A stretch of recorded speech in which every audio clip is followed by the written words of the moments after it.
Welcome into the Paul Farrington Show. Paul, joined by Robert Ziggy Ziegler up at Harvard University, reacting to the Lions' 44-30 win over the Dallas Cowboys Thursday Night Football. A season-saving win, would you say, for the Detroit Lions here to get to 8-5? They basically knock out the Cowboys at 6-6-1. I know that there's still paths for Dallas to get in, but Dallas has to win the division. That's the only way. Yeah, it's gonna take a lot for the Cowboys to go on any sort of a run here. The Philly's 8-4. They're 6-6-1, effectively 3 games back. I don't see the Eagles losing 3 of their final 5. They need Philly to draw at least 2 games to the Commanders and Raiders, and realistically 3. Yeah, they pretty much need a Philly collapse from 2 seasons ago. Which, I guess if there was ever a season, if there was a season for a team to collapse, this year's Eagles could be one to do it with the way things have seemed to be unraveling there. But all right, let's get into this game here. First off, Ziggy, did you enjoy it? Because I felt like for a 44-30 game, I don't know why, but I kind of felt like it never really – it got close there, 30-27, but it felt like Detroit, to me, the entire time was in control. Yeah, I know that one of the main talking points from this game this week will be that the referees favored Detroit and there were some bad calls or whatever. Detroit dominated this game from start to finish. Now, they let the Cowboys get a little bit close entering into that fourth quarter. As you said, it was a 3-point game at one point. But Detroit, pretty much at every opportunity, had either the ball or a more than one score lead. They stayed well ahead of the Cowboys. Their offense was clicking. Their defense got to Dak Prescott 5 times. It just didn't really feel like there was all that much the Cowboys could do, even though they ended up putting up a lot of points. Yeah, I mean, I'm just looking at the drive chart. The Lions scored or missed the field, right? There was the blocked field goal on what? They went field goal, punt, touchdown, field goal, touchdown, missed field goal, touchdown, end of game. So they were pretty much going up and down the field at will against the Dallas defense. Jahmyr Gibbs doesn't he has an unbelievable fantasy night for people because he ends with 3 touchdowns. But once again, 12 carries for 43 yards. The Lions, 22 carries for 109 yards. A lot of that came on the 35-yard David Montgomery touchdown.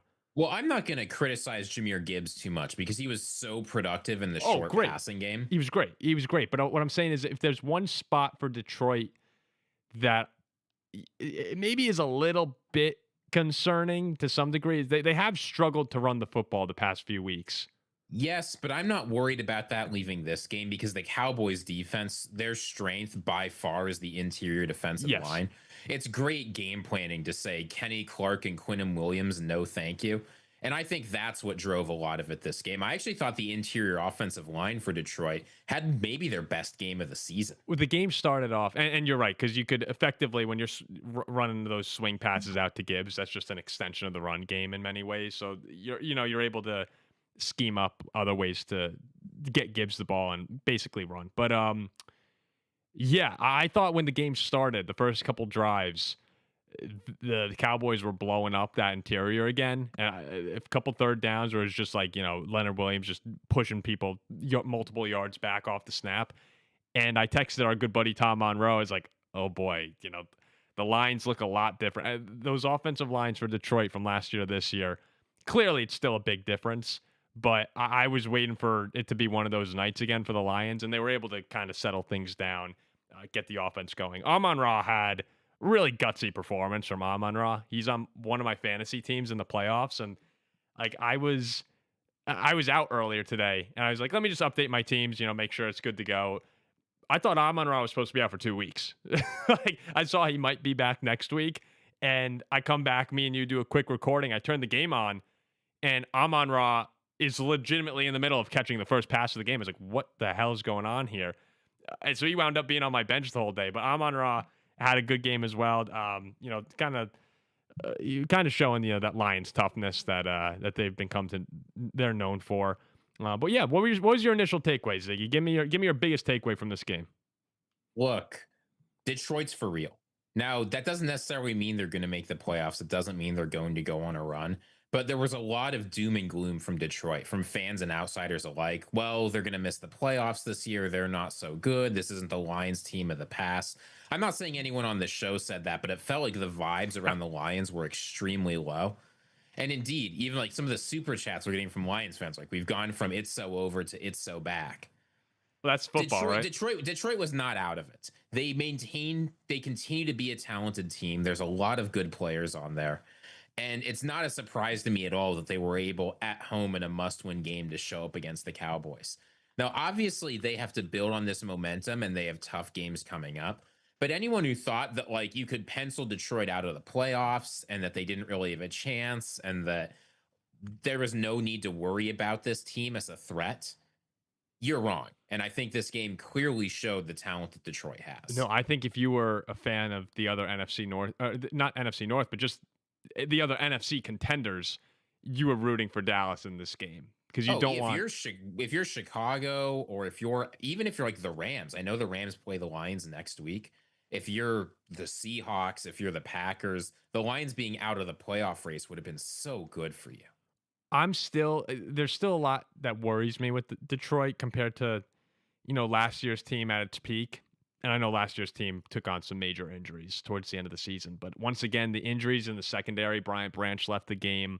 We know Terry and Arnold's hurt. DJ Reed had the interception late, but I mean, man, he got picked on a lot tonight. And had CeeDee Lamb not exited this game, it looked like he was on track for 250 yards or so. So that secondary is still a major concern to me. And that interior offensive line is still a major concern as well when you're going up against some of the elite defenses that the NFC can present. So the Lions certainly, like all teams, not without flaws, but the explosiveness of Gibbs and to me, sometimes it feels like if Gibbs isn't on the field, I'm almost not worried. And that's not true, right? Because Montgomery's still good. Amon-Ra's amazing. But the explosiveness of Detroit still is a threat to any team. Yeah, I mean, Detroit over their last games have gone loss, win, loss, win, loss, win.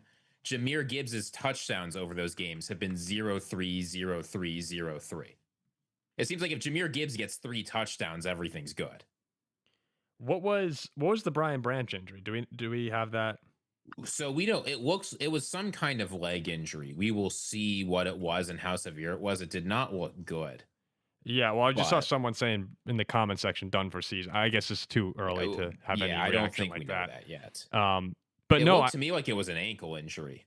No, I mean, if you have, Kirby Joseph's been hurt, and you saw Thomas Harper went down. I believe he came back in the game, but he went down early in this one. There's just only so many injuries you can take on the back end, and we'll get to more. I know it sounds a little negative around Detroit. We're just kind of pointing out some stuff. I'm not negative around Detroit. No, I think they're a very good football team. I am just worried about what's going on with the injuries, and it sucks they're going through that again.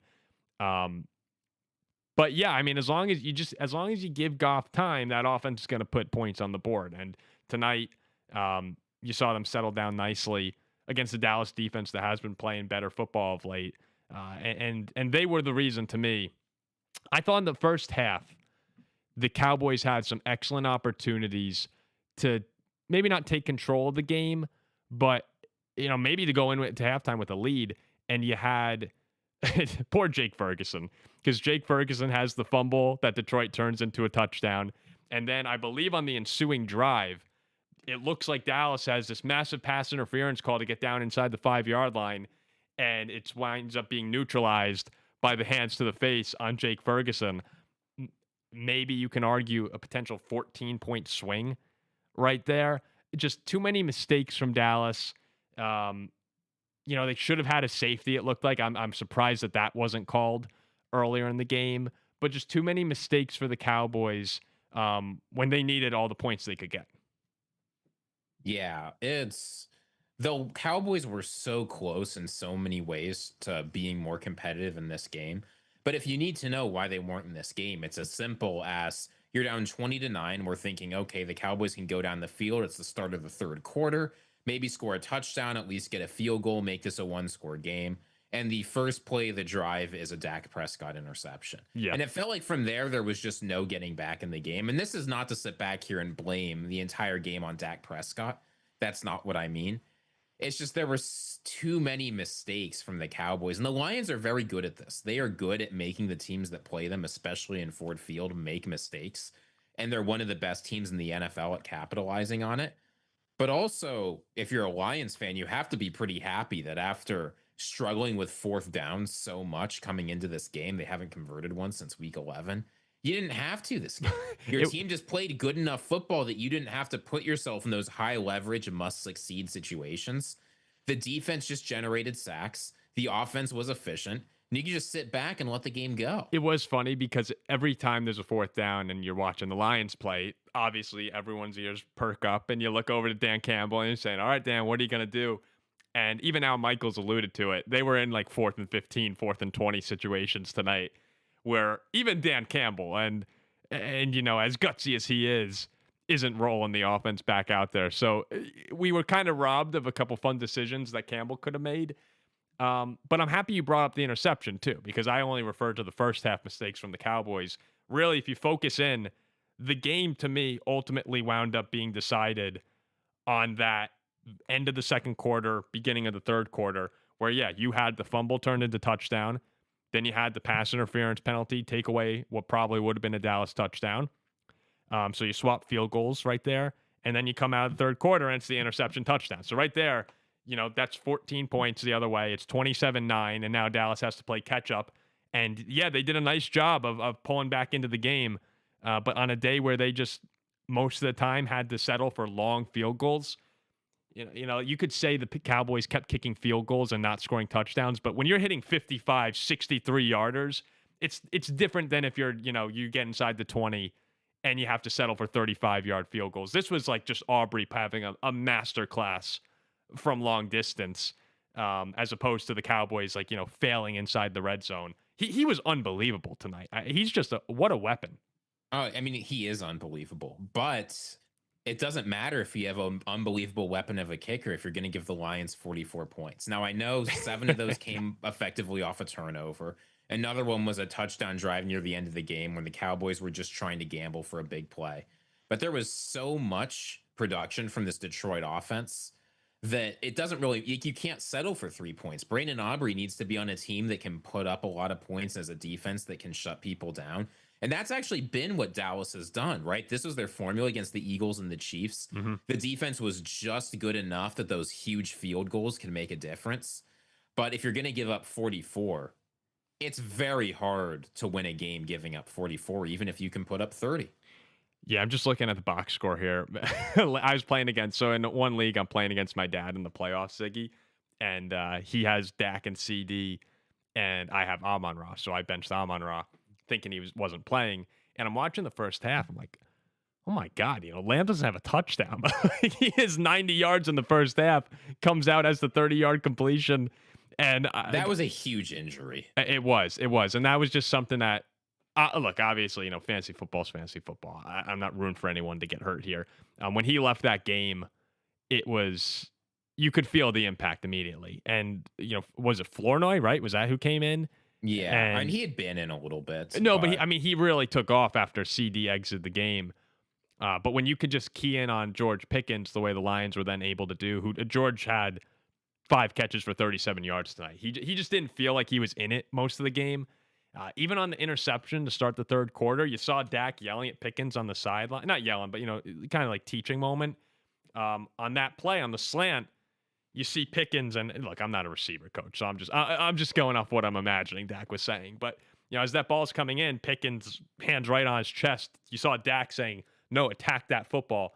And there were at least 2 or 3 times during the night where you saw Herbstreit say, you know, you want to see Pickens come back to that ball, be more aggressive, make a catch.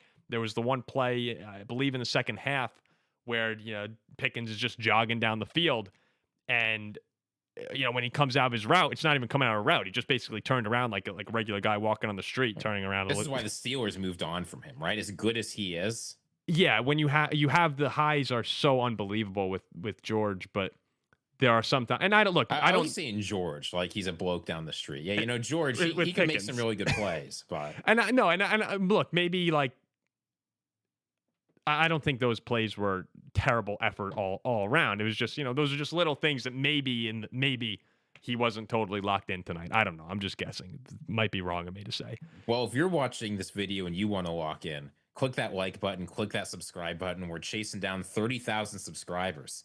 And if we get 40,000 subscribers before Christmas, there could be a Ziggy holiday shoot coming out in the Santa costume. Ziggy That's all I'm holiday saying. shoot would be unreal. Ziggy as an elf, Ziggy Santa Claus, a Christmas calendar from Robert Could be Ziggy coming. Ziegler. Could be coming. Yeah, so we would appreciate if you guys help us on our way to 30,000 subscribers. About 500 people watching right now. It's really cool for us every time we see. Great logo in the corner, by the way. Yeah, the logo's still green. For anyone who doesn't know, I bet the logo color for a week on the Viking and Packer game, and obviously we don't need to get into that. Obviously, that did not go my way, and we're holding our end of the deal. It is just, I do have to say, I'll say one more thing about Dallas, and then maybe we can look forward for the Lions. Sure. In 13 games, they've given up 386 points. That's basically 30 points a game. I know Micah Parsons is just one player and that they had reasons for moving off of him and all of that. But Dallas is going to have to take a hard, long look this offseason at how to improve this defense, because somehow they're not the worst defense in the NFL. That belongs to the Cincinnati Bengals. But like the Bengals have continually found out, it doesn't matter if you have one of the 3 best offenses in the NFL if you're going to consistently give up nearly 30 points. Well, and they had been a lot better over this winning streak. We talked about it in preview with Andy. They had allowed 21 points per game the last 3 weeks, as opposed to 28 in all the games preceding that. And then today, you just get torched, and their rookie cornerback Revel. Is it Revel? That's what they were saying on the bro. I always thought it was Revel the whole season. And coming out of the draft, I did not follow East Carolina football at all. I mean, but he's had a really good season. But tonight, you saw Detroit go after him time and time again. I mean, they got some young guys on that side of the football. But also, I think they've done a decent job building it back up since the Micah trade. And it's a process, right? Like there's a lot that needs to be fixed on that the Cowboys defense. But I actually think they're closer than a lot of people may say. Amazingly, I know when you're giving up 44 on Thursday Night Football in front of a national audience. Yeah, it's just they need difference makers and they need coordinators that can deal with the talent they have. I like Schottenheimer, though. I think Schottenheimer. He's been very good for them this year. It would have been very easy after the Micah Parsons trade for the Cowboys to give up on their season, and they haven't at all. They've played, I think, pretty good football. Oh, and he was someone that no one in the world would have hired other than the Cowboys. And look, sometimes you roll the dice and it works out. It's only, they're 6-6-1 in year one. So we'll see. Nothing's been written in stone yet on Schottenheimer. But I think they were right tonight in the broadcast saying the culture in Dallas feels better than it's been in a long time. And look, when you have CeeDee Lamb and George Pickens in the locker room, not necessarily CeeDee, but Pickens in that locker room and some of the personalities, they were saying try and make it more about the team here. Yeah, CeeDee Lamb has done nothing. No, I know. That was consistent. Yeah. I did not mean to loop CeeDee in there. Though we'll see what they do with George Pickens this offseason. But moving to Detroit, I don't know, Paul. I'm leaving this game. I was very high on the Lions before. I said 10 in our power rankings was too low. I thought they were a top 5 team. They're going in to face the Rams in LA and, probably be the Fox game of the week next week. How are you feeling about this Lions team? Do you think that they're still contenders to win the NFC North? Do you think they're contenders to make the playoffs? Do you think they could go on a run if they get in? Like, what's your heat check on this team? They're obviously still contenders for everything right now. The North, Detroit, so Chicago's at 9-3 right now. The Packers are at 8-3-1. They both play each other, or they play each other twice to close the year. And the Lions still have at Chicago to close the season. So the Lions probably want a Packers win this week. Probably. Yeah, you want them to split, I'd imagine. Yeah, you want to split there. You want to beat Chicago, drop the Rams game, beat the Steelers and Vikings, and you're good. Yeah, I mean, it's still, because then you'll have the tiebreak over the Bears, and you expect them to lose one more. I think the Packers are in line. Whoever wins this weekend, I think, is going to win the NFC North. That's just the way between the Packers and the Bears. So obviously Detroit's not out of it. Both Green Bay and Chicago don't have the easiest schedules to close the year. But I still think it's unlikely at this point that the Lions wind up winning the division. Now, let's say they get into the wild card, right? And that's still an uncertainty because it is not a guarantee. No, not at all. And that Rams game, look, you drop the Rams game, you're going to have to be perfect, really, down the stretch with the Steelers, Vikings, and Bears. I mean, you're or at least close to They can perfect. drop one of those three and still have an okay chance, like coin flip. But Yeah. if they want to be assured they're in, if they drop the Rams game, they have to win In out. that game at LA, I mean, that's a tough one, especially with the way their secondary is depleted. You're going up against Puka, Devontae. Stafford's been, MVP level the entire year, other than the Panther game. I have to imagine they lose that game in LA. I just think the Rams finally get them. I know they've had their number. Um, so I think Detroit will sneak in, but who's out then? Like, right? Like who's Chicago? Is Chicago the team? There's it's I think it's very unlikely three NFC North teams make the playoffs. One of them is probably going to drop out. Well, let's figure this out here. Right now in the NFC, I just want to pull up the standings real quick so I give everyone the correct situation. So the Bears are the 1 seed right now, leading the North. Then you have the Rams, who are at 9-3, leading the NFC West. You have the Bucks or the Eagles, I'm sorry, are 8-4 as the 3 seed in the NFC East, and the Bucks are the 4 at 7-5 in the NFC South. Your wild card teams would then be Seattle at 9-3, the Packers at 8-3-1, and the 49ers at 8-4. Right? So that's your situation. I actually did that off the top of my head. It wouldn't load on ESPN. San Francisco's schedule to close the year: at the Browns, host the Titans; at the Colts, host the Bears; host the Seahawks. You got to think that's it. There's 3 wins, maybe 3-2. Maybe. 3-2 would get you to 10-7 on but this is the thing, right? Is you start projecting like, well, they'll probably win this many games. The Packers will probably win this many. The Bears will probably win this many. Like Detroit needs one of these teams to drop a couple more than they should. But it's very likely that one of them will, and Detroit can be in contention with them. Yeah. So that would get you to 11 for San Francisco. The Bears. Yeah, I think it's the Bears. If there's one team that the Lions are going to catch, it'll be Chicago. That's my guess right now. Packers win the North. Chicago, if they win this game, can basically wrap up making the playoffs. Yes. So this weekend, amazingly, I believe you're rooting for the Packers if you're a Lions fan. Because I don't think you're going to catch the 49ers. I think you can catch Chicago. And and then you could hope Green Bay loses to Denver and Baltimore, and then it could get really crazy. But that's what I would guess right now. Yeah, and that's not unrealistic. The Bears, as you've said, they've got to play the Packers twice. They've got to play the 49ers. But that Week 18 game, Detroit heading to Chicago, I would not have predicted at all that could be a win and in playoff game for both of these teams. But it's starting to look like there's a decent chance it will be. You say, assuming that the Packers are able to win out. You say or win some of their games. San Francisco and Chicago? No, the Lions-Bears game. Oh, yeah. No, I mean, the Bears are going to have... Can you imagine it's Week 18, the Lions are hot, the Bears are reeling, and the team that wins that game, either one of them, makes the playoffs, and the one that doesn't goes home? Well, that's what's so cool about Chicago's end of year here is, for all the Bears fans who are so hyped up right now, and you should be at 9-3, you control your destiny completely in the North, right? You have the Packers twice and the Lions, but then even... the wild card, if it gets dicey for Chicago, you play San Francisco. Like, the Bears are the number one player here for determining everything if we're to pick one team's schedule. And you have your opportunity to prove it to everyone who's saying you're a fraud. I think that if a gun to my head, I think the Bears would be the team out. But, go prove everyone wrong right now.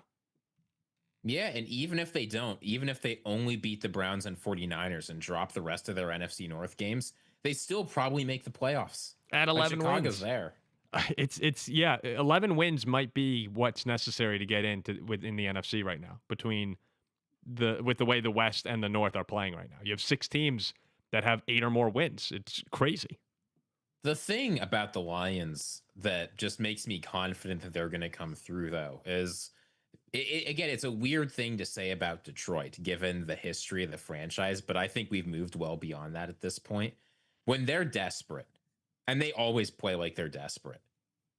They just play their best football. We've seen it from Detroit over and over again this season. When they've really needed to step up and get a win, it's usually come through. Now, obviously, you can say, well, the Packers game was important last week and they dropped that. But this Lions team always responds in big moments. I don't know if they're going to beat the Rams next week, but if they don't, I'm not worried about them dropping games that they should win. Yeah, I'm running through all these scenarios in my head right now. I think it'll come down to those last 2 weeks for Chicago. That'll be it, at San Francisco and the Lions. That's if the Lions win out, they'd probably win the North.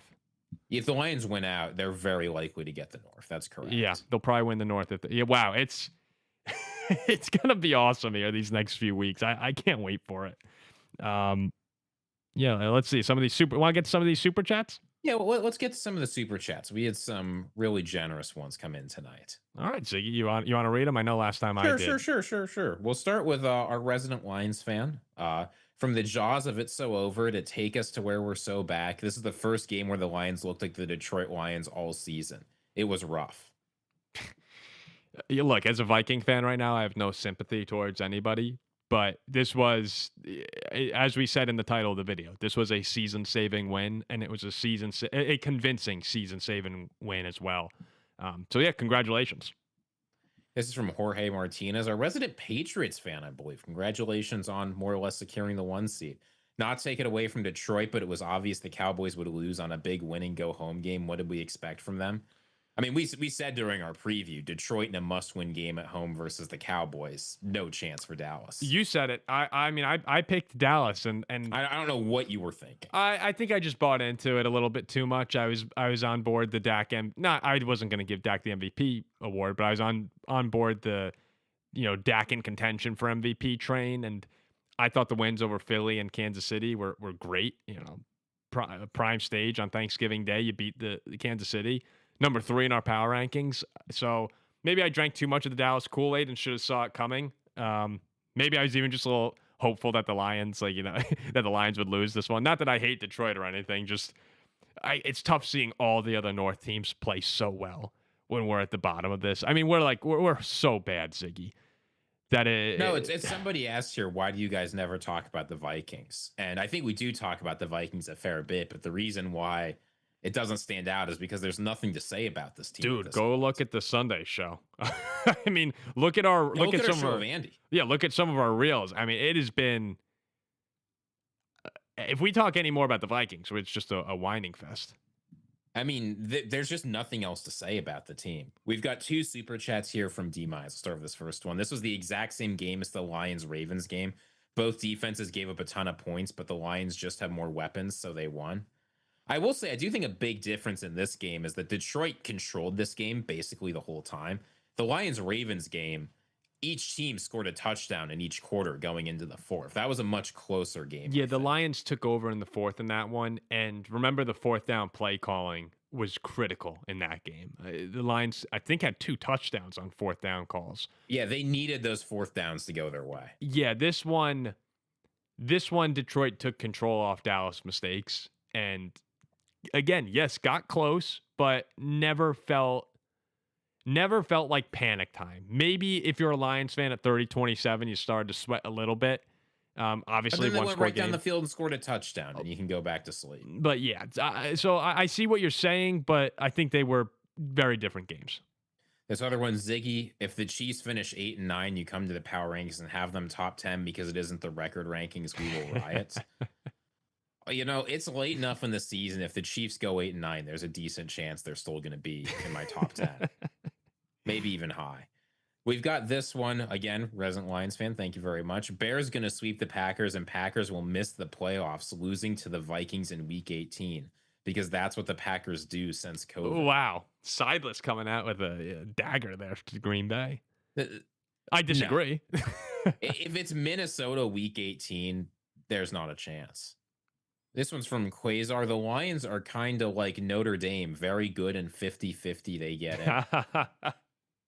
Yeah, if you were to pick a team in the NFC right now on the outside looking in to be scared of, it's clearly Detroit. Really, I guess if you were to It's funny. If the Lions and Chiefs both got in, there would be a fair number of people who had that as the Super Bowl. Right? Like that, like there would be people out there predicting that to maybe even Ziggy, maybe even me. Like there are very dangerous teams in the NFL on the outside looking in, much like if Notre Dame were to be left out, the most dangerous team to Ohio State would not be in. Which again, if that happens on Sunday, Whatever, man. I will not. I don't know. This is from Jody Carithers. Everyone put Shaden down on the Lions this week.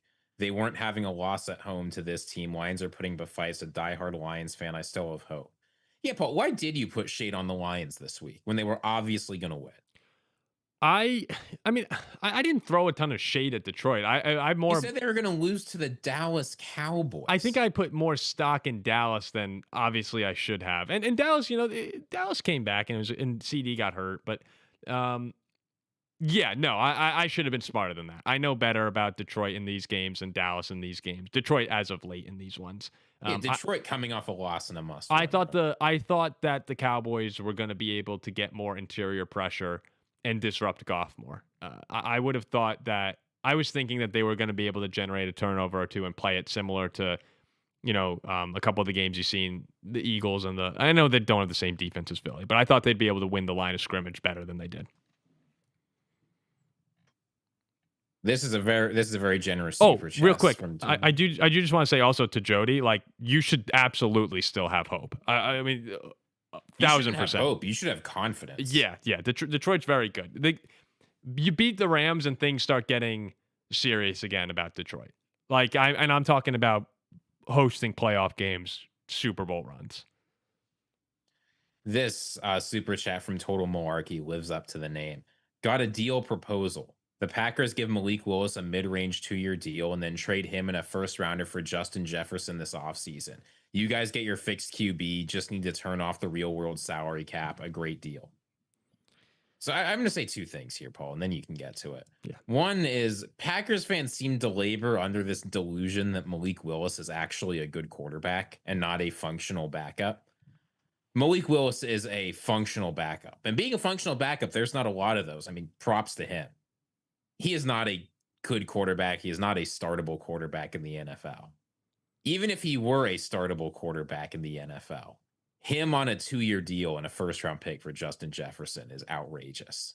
In the event that we traded Jefferson to Green Bay for Malik Willis and a first-round pick, I would have to be under watch for arson, flying out to Minnesota and lighting US Bank Stadium on fire. I'll say it right here. I would quit the team. Yeah, like, I would. I would say the Minnesota Vikings have hurt me too much.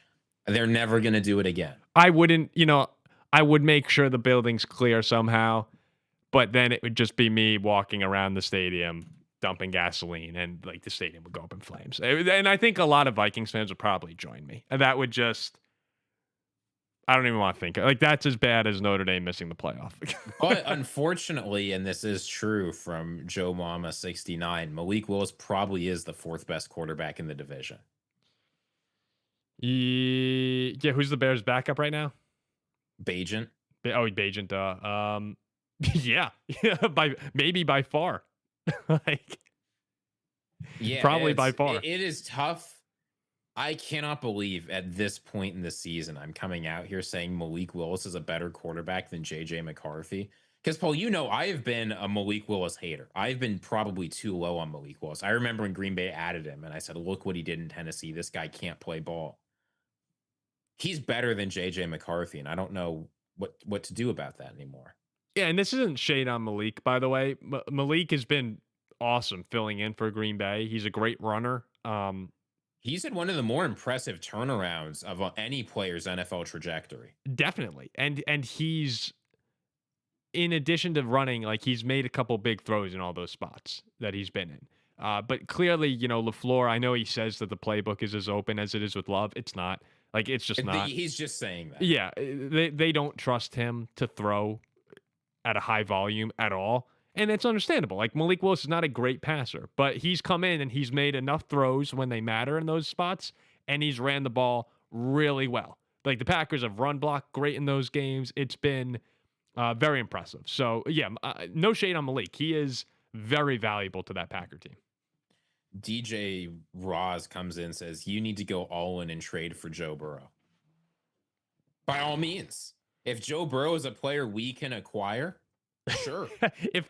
Yes, I am for the Vikings trading for Joe Burrow. And I remember when he was hurt, someone said, they were talking about the Vikings trading for Burrow and, all these hypotheticals. And someone said, yeah, I don't know. Like, if you go after Joe, he's just so injury prone. Do you want to give up 3 or 4 first round picks for Joe Burrow? It's like, yes.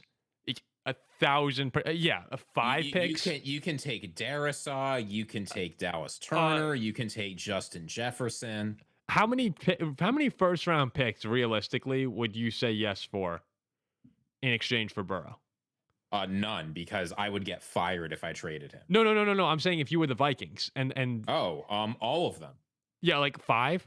There is not like I think Justin Jefferson is a Hall of Famer. I would hate to see him go. There is no asset we have, right? Like, you remember the Ricky Williams trade? Like, we're just going to give up our entire draft for Ricky Williams. I'll do that for 3 years. Kwesi can just play the undrafted free agent game. Yeah, I legitimately might trade 5 first round picks. Like, it's Joe Burrow. Yeah, I said, well, you know what I said, what 4 years ago now? When 2021? So 4 years ago, I said I would have traded 6 first round picks for Patrick Mahomes. Or maybe it was when after his rookie year. Like, could you imagine how great that trade would have panned out? I do just have to ask you, what is the realistic option? Is it Kyler Murray? Realistically, because Kyler, I don't think actually operates the KOC offense very well. Yeah, I mean, obviously we're not gonna get Burrow. That's just for fun. The realistic options: Murray's out there, Mac Jones is out there, and your camera's dead. No, my. Well, I'll just say it real quick. I'll say it real quick though, because we're wrapping up anyway. Mac Jones is out there, and I think Tua could. I don't know what that contract's going to look like. And then Rodgers could with the Steelers. I mean, there's a world, right? There's a world at Rodgers. Yeah, the options are bad. We got 2 more super chats we'll get here through. One is from Lactating Turtle. Remember when the Vikings used to skull and be good? Yeah, I remember. It was last year before he moved off Sam Darnold. So sad. And then finally from DJ Rozak, so more great analysis, fellas. Best football show going. Thank you very much. We appreciate that. That's awesome. Thank you very much. Yeah, clearly the best football show out there. We don't even have working cameras. So, you don't need cameras when you have brilliant insight like we do, right? Yes. It's funny. I don't think anyone seems to have mentioned. No, the answer is not Trey Lance, makeshift 2384. Trey Lance is not a football player. All right. We'll wrap it up there. Lactating Turtle says best QB option for Minnesota is Jim Sorgi, honestly. It wouldn't be worse than what we've got. Is that? See, that's Super Bowl champion Jim Sorgi to you, Paul. Oh, okay. I for a second, never mind. I'm not even going to go to where my head went. Do you know who Jim Sorgi is? I do not know Jim Sorgi. Oh, he was at the Giants and backed up Eli Manning before he tore his shoulder right before the Super Bowl season. I honestly thought it was a dick joke when I read it. That's what I thought it was. All right. Why don't we wrap it up there? Thanks again, guys, everyone, for tuning in. Awesome episode. We'll be back tomorrow morning. We have a Bears-Packers preview coming out. Then on Sunday, we'll, of course, be reacting to the games. Yeah, Spencer goes, I can't see Paul. Yeah, my camera went out. We're just rolling. No, it's just on your end. It's just on your end. Everyone else can see Paul. All right, we'll wrap it up there. Should be a really fun Packer-Bears preview that we have as well. Oh, and one more thing. On Monday at 7 p.m., we're going to be going live in a trivia app called Sway. You could download it in the description of this episode right here. And we're going to do 12-question trivia, and it should be free for everyone to play. Winners get split a pot of $500. We're just trying it out. Should be really fun. The guys at Sway reached out to us, and it should be a lot of fun.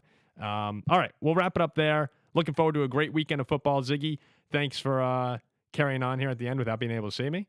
And we'll see you guys tomorrow.